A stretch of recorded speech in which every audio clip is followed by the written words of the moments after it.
नमस्कार, मैं अनिल कुमार दीक्षित अपने सभी श्रोताओं के सामने आज एक नई कहानी लेकर के प्रस्तुत हूँ। कहानी का शीर्षक है काबली वाला। इसके लेखक हैं श्री रविंद्रनाथ टैगोर। तो कहानी प्रारंभ करते हैं, यहाँ से शुरुआत होती है। मेरी 5 बरस की लड़की मिनी से घड़ी भर भी बोले बिना नहीं रहा जाता। एक दिन सवेरे सवेरे बोली, बाबूजी बाबूजी, रामदयाल दरबान है ना, वह काक को कौआ कहता है। वह कुछ जानता तो है नहीं बाबूजी। मेरे कुछ कहने से पहले ही उसने दूसरी बात छेड़ दी। देखो बाबूजी, बोला कहता है आकाश में हाथी सूंड से पानी फेंकता है, इसी से वर्षा होती है। अच्छा बाबूजी, बोला झूठ बोलता है ना, है ना। और फिर वो अपने खेल में लग गई। मेरा घर सड़क के किनारे है। एक दिन मिनी मेरे कमरे में खेल रही थी। अचानक वो खेल छोड़कर खिड़की के पास दौड़ी गई और बड़े जोर से चिल्लाने लगी, काबली वाले, अरे ओ काबली वाले। कंधे पर मेवों की झोली लटकाए, हाथ में अंगूर की पिटारी लिए, एक लंबा सा काबली धीमी चाल से सड़क पर जा रहा था। जैसे ही वो मकान की ओर आने लगा, मिनी जान लेकर उसके भीतर भागी। उसे डर लगा कि कहीं वो उसे पकड़ न ले जाए। उसके मन में यह बात बैठ गई थी कि काबली वाले की झोली के अंदर तलाश करने पर उस जैसे 2-4 बच्चे मिल सकते हैं। काबली वाले ने मुस्कुराते हुए मुझे सलाम किया। मैंने मिनी के मन से डर दूर करने के लिए उसे पास बुला लिया। काबली ने झोली से किशमिश बादाम निकालकर मिनी को देना चाहा, पर उसने कुछ लिया नहीं। डर कर वह मेरे घुटनों में चिपट गई। कुछ दिन बाद किसी ज़रूरी काम से मैं बाहर जा रहा था। देखा कि मिनी काबली वाले से खूब बातें कर रही है। मिनी की झोली बादाम किशमिश से भरी हुई थी। काबली वाला प्रतिदिन आता। उसने किशमिश बादाम देकर मिनी के छोटे से हृदय पर काफ़ी अधिकार जमा लिया था। दोनों में बहुत बहुत बातें होती और वे खूब हंसते।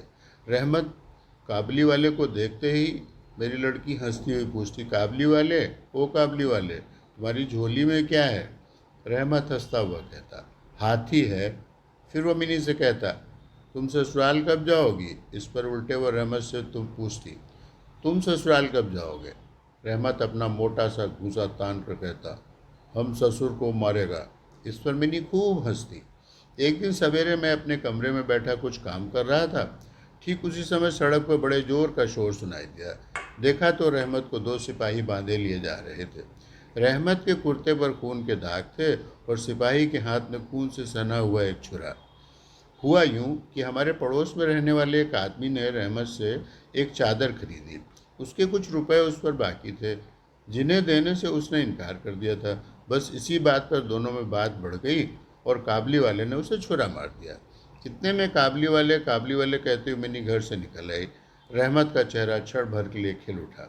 मिनी ने आते ही पूछा, तुम ससुराल जाओगे। रहमत ने हंसकर कहा, हाँ वहीं तो जा रहा हूँ।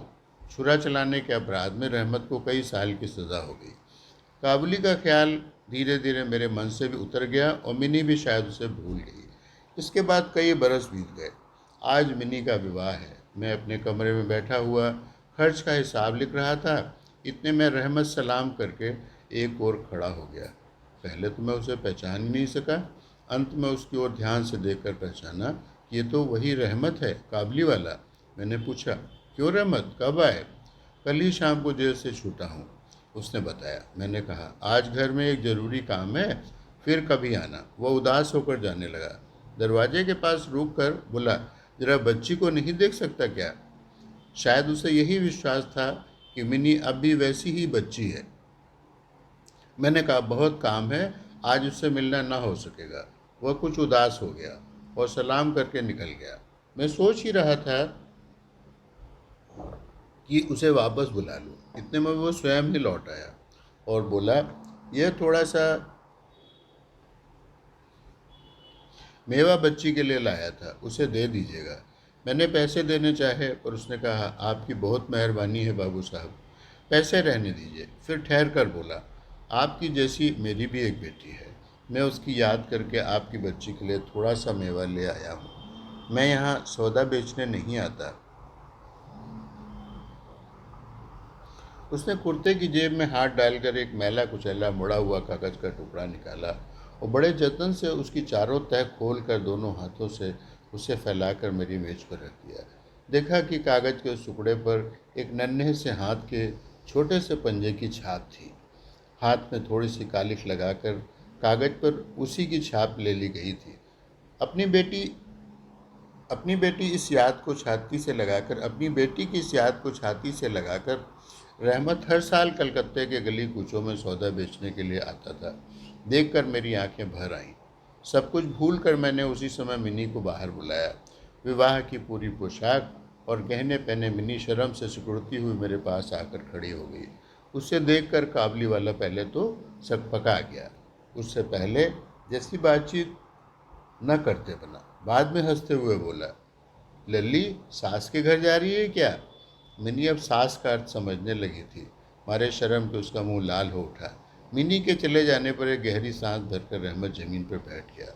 उसकी समझ में यह बात एकाएक स्पष्ट हो चुकी कि उसकी बेटी भी बड़ी हो गई होगी। वह 8 वर्षों से उसका क्या हुआ होगा, कौन जाने। मैंने कुछ रुपए निकाल करके काबली वाले के हाथ में रख दिए और कहा, रहमत, तुम अपनी बेटी के पास अपने देश चले जाओ। काबली वाले की आंखों से 2 आंसू निकल करके